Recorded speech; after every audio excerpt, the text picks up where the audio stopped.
Olá, bem-vindos a esta análise mais a fundo.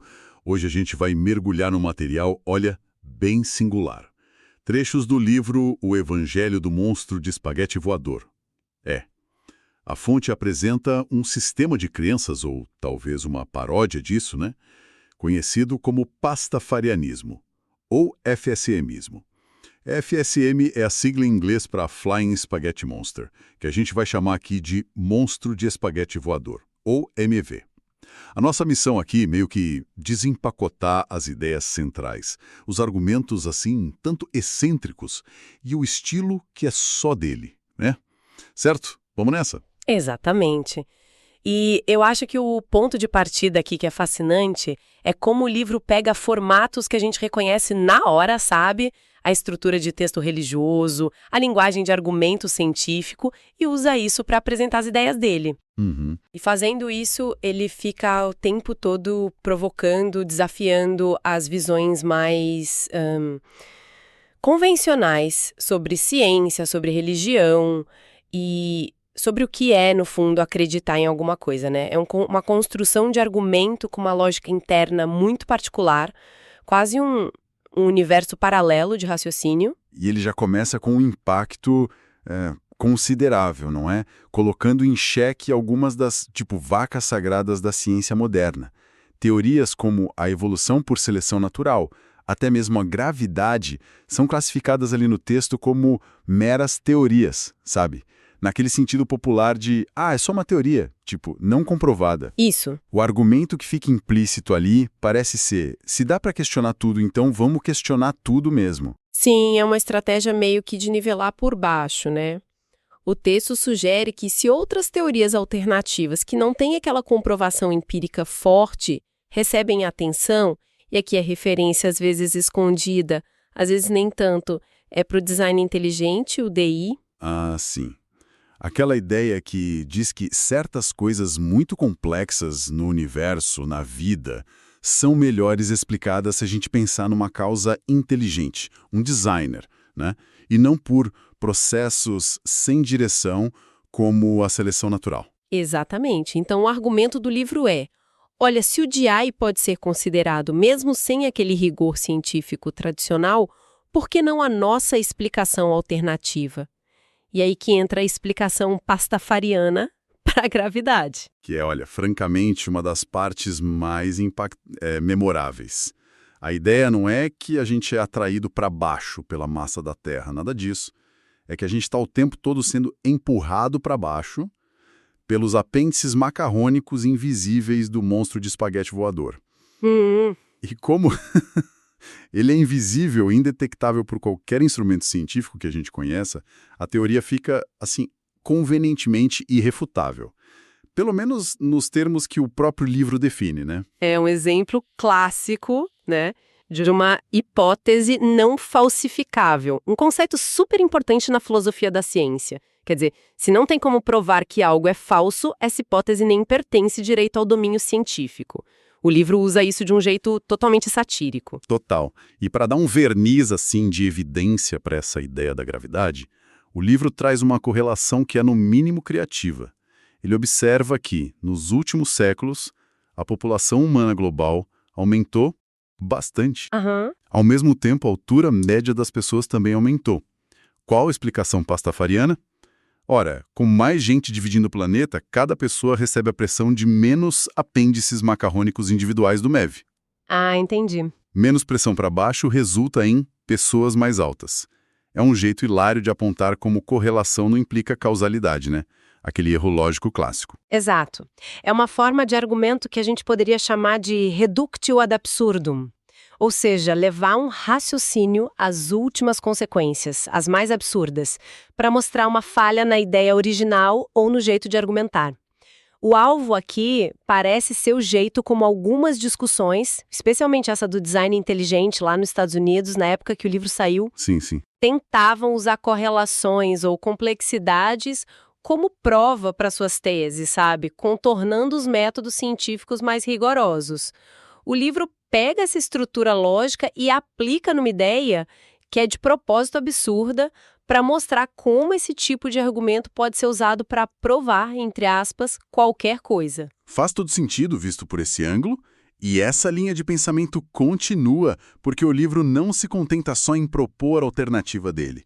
Ele também oferece um contraponto irônico dentro do próprio pastafarianismo, a teoria do design não inteligente. Ah, essa é ótima. A ideia aqui é que, mesmo se a gente aceitar o Mev como criador, talvez ele não tenha sido um criador muito competente. Quem sabe um pouco descuidado, talvez tenha criado o universo numa noite de bebedeira ou, como o texto sugere, meio chapado. E as evidências desse design que deu errado são igualmente provocativas. Sim, o livro cita exemplos como o coitado do Dodô, né? Extinto, aparentemente não muito bem adaptado, o pombo passageiro, também extinto, o nosso próprio apêndice humano, que a gente nem sabe direito para que serve, a Disco Music, que, bom, divide opiniões, né? Com certeza. E até o personagem Jar Jar Binks de Star Wars, todos eles apresentados como prova de que o criador talvez não estivesse, assim, no seu melhor dia. O que é fascinante aqui é a consistência, sabe? O uso do humor e da paródia não só para divertir, mas como ferramenta retórica central mesmo. O livro não está só apresentando uma crença alternativa maluca. Ele está usando essa crença como um espelho para examinar e criticar os critérios que outras visões de mundo científicas e religiosos usam para se validar. É quase um meta-commentary disfarçado de evangelho. Exato. A sátira funciona porque ela imita a forma da argumentação religiosa e pseudocientífica para questionar o conteúdo e os métodos que ele mesmo está parodiando, entende? Entendi. Ok. Então, saindo um pouco dessa crítica à ciência e entrando mais na mitologia que o livro constrói. Qual é a história de origem, segundo o pastafarianismo que está na fonte? Bem, a figura central é, claro, o monstro de espaguete voador. E, segundo o mito de criação que está lá no livro, o universo não tem bilhões de anos, como a ciência diz. Ele foi criado há uns 5.000 anos. Só 5.000? Só 5.000. E num período de grande bebedeira do MEV, o que explicaria algumas daquelas falhas que a gente falou do design não inteligente. Mas o detalhe crucial é que o universo foi criado já com a aparência de ser muito mais antigo. Como assim? Com aparência de antigo? Não peguei. O livro explica, por exemplo, que a luz das estrelas distantes não viajou milhões de anos-luz para chegar aqui. Os fótons foram simplesmente colocados já em trânsito, a meio caminho, sabe? Para dar pra gente a impressão de um universo vasto, antigo. E os fósseis de criaturas pré-históricas teriam sido deliberadamente plantados nas camadas geológicas pelo MEV para testar nossa fé. É uma paródia direta de argumentos que a gente ouve em certos círculos criacionistas que tentam conciliar textos sagrados com as evidências de uma terra de bilhões de anos. E tem a questão dos dinossauros também, né? Que é particularmente peculiar. Ah, sim. Segundo o texto, os dinossauros não só conviveram com os humanos nessa terra de 5.000 anos, como tinham uma anatomia bastante surpreendente. Surpreendente como? Eles não teriam ossos. A estrutura deles seria mantida por um sistema de músculos que ficavam engurgitados de sangue, sabe? Ficando rígidos. O livro chega a comparar essa estrutura a múltiplos pênis. Múltiplos, meu Deus. Pois é. Aparentemente, isso seria para o divertimento do MEV. É uma hipérbole tão extrema que serve para sublinhar o quão arbitrárias e ad hoc algumas explicações podem parecer quando não passam pelo escrutínio científico. Certo. E dentro dessa mitologia toda surge um elemento central: os piratas. Eles são descritos como o povo escolhido original pelo MEV. E é aqui que a coisa fica realmente interessante. O livro estabelece uma correlação direta, causal mesmo, entre o declínio no número de piratas no mundo, desde o século XIX, e o aumento de desastres naturais, incluindo o aquecimento global. Sim, ele chega a apresentar um gráfico mostrando essa correlação inversa. Quanto menos piratas, mais alta a temperatura média global. A implicação é clara. A diminuição dos piratas é a causa do aquecimento global. De novo, é a sátira da confusão entre correlação e causalidade, levada ao extremo do absurdo. E não é qualquer pirata, né? O texto faz questão de redefinir a imagem que a gente tem. Os piratas originais, segundo o Evangelho, não eram ladrões e assassinos. Eram exploradores, amantes da paz e disseminadores de boa vontade. Isso. E tem mais. Eles distribuíam doces para crianças e essa tradição teria dado origem ao Halloween. Então toda aquela imagem do pirata com perna de pau, tapa-olho, é subvertida. Eles são os verdadeiros devotos. O cristianismo descrito na fonte também oferece uma visão do pós-vida. O paraíso pastafariano é descrito de forma bem hedonista. As principais atrações seriam uma fábrica de strippers. Uma fábrica? Uma fábrica de strippers de ambos os sexos, para ser inclusivo, né? E um vulcão que jorra cerveja fresca. Um cenário convidativo para alguns, imagino. E o inferno, como é? Inferno, curiosamente, é muito parecido. Tem a fábrica de strippers e o vulcão de cerveja também. A diferença crucial está nos detalhes. A cerveja no inferno é choca, sem gás, Não. e as strippers têm doenças venéreas. É uma visão bem específica e, de novo, usa o humor para contrastar com visões mais tradicionais e, frequentemente, mais sombrias do julgamento final. E como isso se compara à visão que o livro apresenta de outras religiões? Ele critica diretamente? Ele não ataca diretamente religiões específicas pelo nome com muita frequência, não. Mas a implicação é clara. Ao se apresentar como pacífico, divertido e principalmente antidogmático, ele implicitamente critica outras tradições religiosas que são vistas como mais rígidas, dogmáticas e, historicamente, talvez menos pacíficas. Um ponto central do FSMismo, como está descrito na fonte, é a rejeição explícita do dogma. O livro argumenta que ter dogma implica ter certeza absoluta, o que seria impossível sem ser onisciente, né? Então, os pastafarianos se reservam o direito de estar errados, de mudar de ideia se aparecerem novas evidências, e até admitem a possibilidade de que o próprio MEV possa não existir. Algo impensável na maioria das religiões tradicionais. Interessante essa flexibilidade já na própria doutrina. Vamos então para as práticas e as tais provas pastafarianas que o livro detalha. Como é o dia a dia de um seguidor do MEF, segundo essa fonte? O livro descreve alguns rituais, alguns costumes. Um dos mais visíveis é o uso de trajes completos de piratas. Sério? Sim, e não é só fantasia. É considerado um ato religioso, especialmente na hora das orações. Acredita-se que aumenta as chances de serem ouvidos pelo MEF. As sextas-feiras são o dia sagrado da semana e, idealmente, um feriado, um dia de descanso, de celebração. E quanto aos feriados anuais? Tem datas especiais no calendário pastafariano? Tem sim, e são claramente paródias de feriados de outras religiões. Existe o Passover, que seria tipo o equivalente da Páscoa judaico-cristã. Celebram comendo grandes quantidades de massa e recontando a história pastafariana. Faz sentido. Passover. Exato. Tem o Ramadan, que é uma brincadeira com o Ramadã islâmico. Envolve comer só macarrão instantâneo, tipo ramen, por alguns dias, para lembrar os tempos de estudante universitário pobre, sabe? Genial. E claro, celebram o Halloween, em homenagem aos piratas originais que distribuíam doces, e o Dia Internacional de Falar como um Pirata, que é uma data real, 19 de setembro, que a comunidade adotou. E para as decisões do dia a dia, tem algum guia moral? Um princípio para seguir? Tem um princípio central, sim. Está encapsulado na pergunta: o que um pirata faria? Em inglês, What would a pirate do? Que gera a sigla WWPAD, uma paródia direta do WWJD, What would Jesus do? Claro.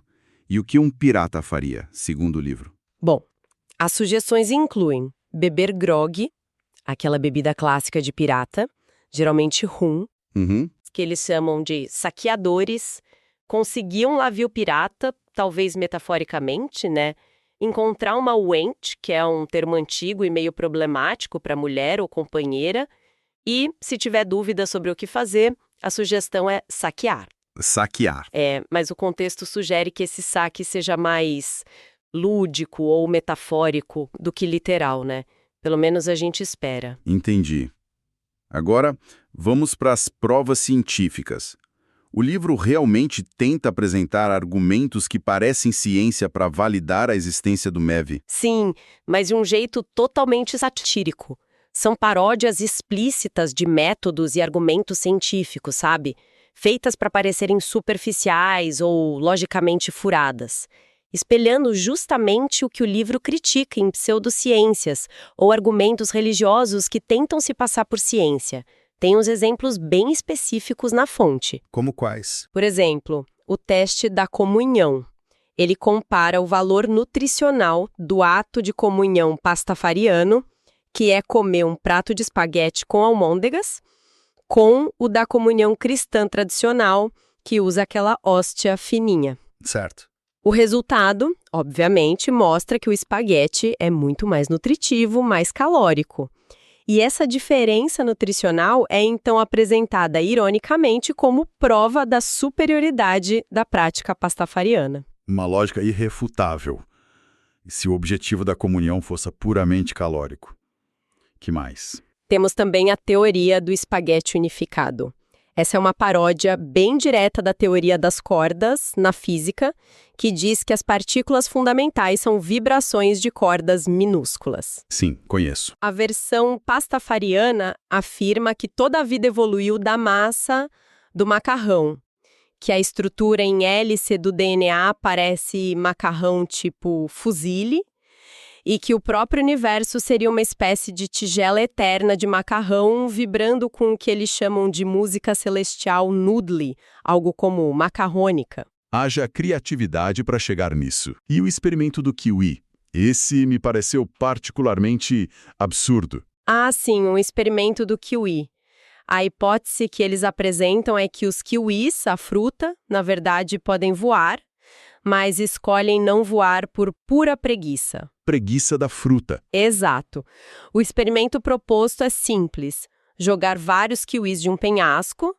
Como eles previsivelmente só caem e não saem voando, o livro conclui que isso confirma a hipótese da preguiça.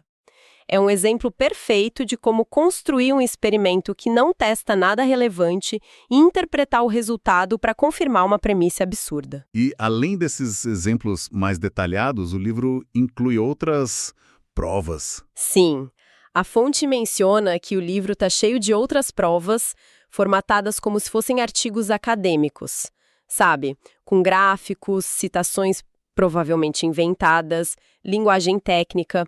Um exemplo que a gente já comentou é aquele estudo que supostamente mostra a correlação inversa entre o número de piratas e a intensidade de ciclones tropicais, com um título super pomposo tipo Pirataria como fator de prevenção de ciclones tropicais. É a apropriação total da forma científica para apresentar um conteúdo completamente satírico e ilógico. Certo. Então, depois de explorar tudo isso, a crítica à ciência estabelecida, essa mitologia alternativa com piratas e um deus de macarrão, as práticas e essas provas tão peculiares, o que a gente tira disso tudo?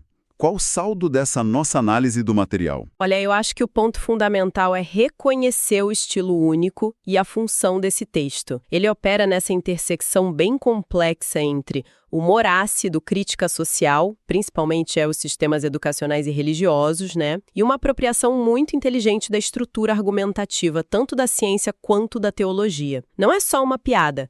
É uma paródia construída com um propósito claro.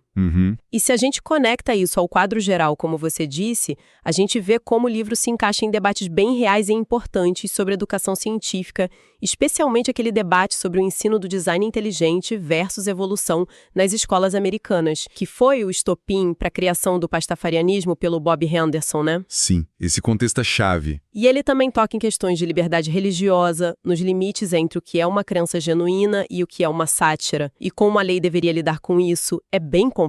O texto do debate sobre o design inteligente nos Estados Unidos é fundamental para entender a origem e a força da sátira toda. Sem dúvida, o livro funciona como uma espécie de espelho deformador, sabe? Ao criar uma religião de propósito absurda, mas que segue a lógica argumentativa de outros sistemas que reivindicam seriedade científica ou religiosa, ele força a gente a refletir sobre os critérios que usamos para validar conhecimento e crença. A questão que fica no ar é: se aceitamos certos tipos de argumentos para uma crença X, não deveríamos, por coerência, aceitá-los para o monstro de espaguete voador também? Isso nos leva a uma reflexão final interessante, que meio que emerge naturalmente dessa análise. Fica a pergunta: Até que ponto o humor, mesmo quando ele escala para esse nível do absurdo que a gente viu aqui, com piratas e espaguete, pode ser uma ferramenta realmente eficaz. Não só para entreter, claro, isso é óbvio, mas para provocar questionamentos profundos, para desestabilizar certezas e dogmas que muitas vezes parecem inabaláveis na sociedade. Será que o ato de rir de algo, de ver a estrutura lógica daquilo replicada num contexto cômico, permite que a gente examine com mais clareza, talvez com menos deferência automática? Fica aí algo para a gente pensar.